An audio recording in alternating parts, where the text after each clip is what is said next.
They are the Insiders. Chris Johnson, Pierre LeBrun, and Darren Dreger. Gentlemen, when Michael Andlauer took over the Sens, a lot of us asked, hey, I wonder what's going to happen with Pierre Dorion.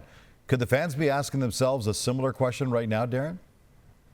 Well, I would say, Gino, that the temperature is certainly rising in the city of Ottawa among the fan base, certainly after the season opening loss to a top team, the Carolina Hurricanes. The Senators played that game without two of their top three centers.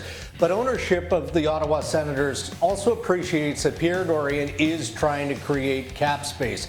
He is trying to move Matthew Joseph. He has had contracts about moving Eric Brandstrom. But until he can create that cap space, he can't engage and create the contract required to bring Shane Pinto back into the fold. So for the moment, Shane Pinto remains on the outside looking in. But there might be some good news for the Ottawa Senators, as Josh Norris is expected to return to the lineup as early as this weekend. That's big news. Okay, elsewhere, Power, Dahlin, Scheifele, Hellebuck. There have been a number of very important signings over the past week, but still nothing done between the Flames and their number one center. Where are we on that, Pierre?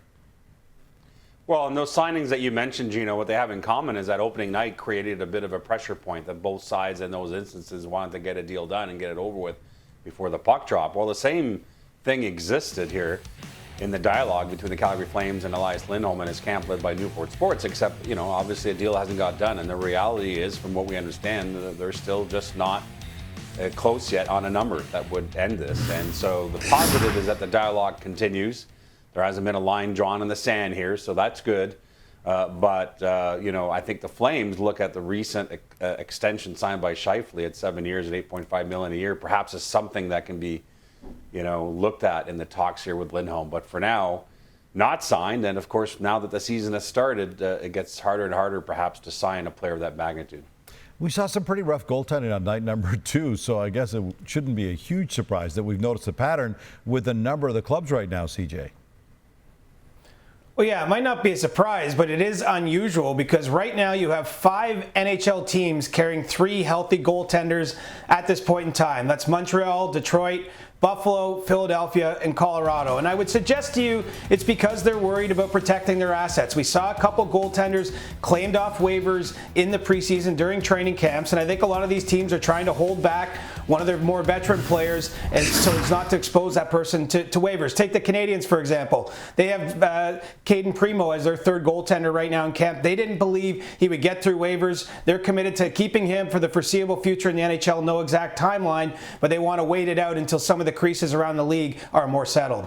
Always interesting to see how a guy handles his NHL head coaching debut, and apparently Pascal Vincent doesn't mind ruffling some feathers, Dregs.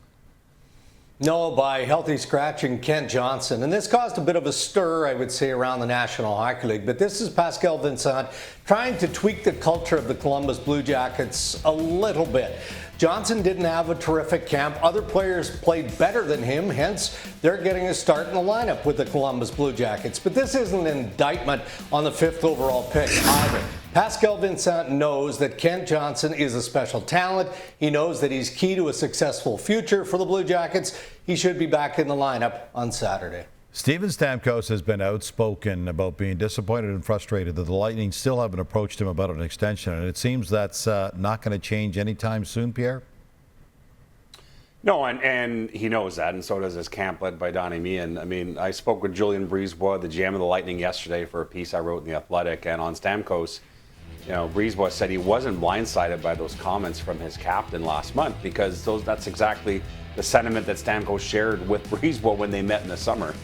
But in those same meetings, as Brisebois says, he also was very transparent with Stamkos that they were not going to negotiate on an extension ahead of this season. And in fact, Brisebois telling me that they're going to wait until after the season to address that. But Brisebois also added it would be great for Stamkos to end his career in Tampa. But right now it's about waiting to see where the Lightning are as a contender after the season before addressing that.